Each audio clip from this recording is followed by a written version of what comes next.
Report mula sa Mindanao, Sister L. Ang Commission on Elections sa planong isailalim sa red category ang Cotabato at Maguindanao del Sur dahil sa serye ng mga barilan, mga karahasan dyan. Ang detalye balita mo, RH19, June Dimakutak. June.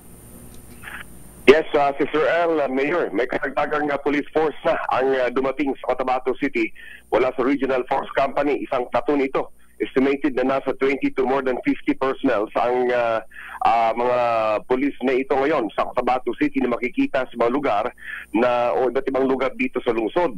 Habang nagsasagawa rin ng kanilang sariling foot patrol ang MVLT-5 ng Philippine Marines. Ang kanilang ultimate mission bilang preventive measures sa layuning hindi na masundan pa ang series of killings sa Cotabato City sa nakalipas halos buong buwan ngayon ng Pebrero na ito. Sa pinakahuling insidente ng pamamaril patay kay Engineer Israel Abbas Angas mula Pebrero 2 hanggang Pebrero 25, 6 katao na ang biktima ng pamamaril sa lungsod ng Cotabato habang 14 naman ang naitala sa Maguindanao del Sur sa kabila ng umiiral na COMELEC gun ban. Patatandaang matapos ang pamamaril kay Engineer Israel Abbas Angas sa Barangay RH3, Cotabato City, 2 katao ang nalambat ng CCPO sa kanilang random checkpoint na nakuhanan ng 3 units ng caliber 45 pistols at mga bala na pawang residente ng Datubla, Sinso at Maguindanao del Norte.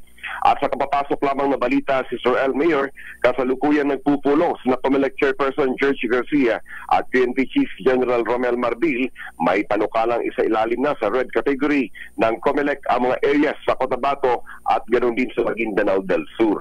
Habang sa Maguindanao del Norte naman may naitalang 6 ang patay sa pamamaril. Teka muna, June. Mayor, Di ba postpone ng election dyan sa BARM? Kailan ba election dyan? yung sa Parliament, Mayor, sa BTA, this coming November. November. Ayan. Okay. Opo, oo. Okay, maraming salamat, June. Yes, yes, Mayor. Mula dito sa Central Mindanao, RH19, June Dimakutak para sa DZRH, una sa Pilipinas, una sa Pilipino.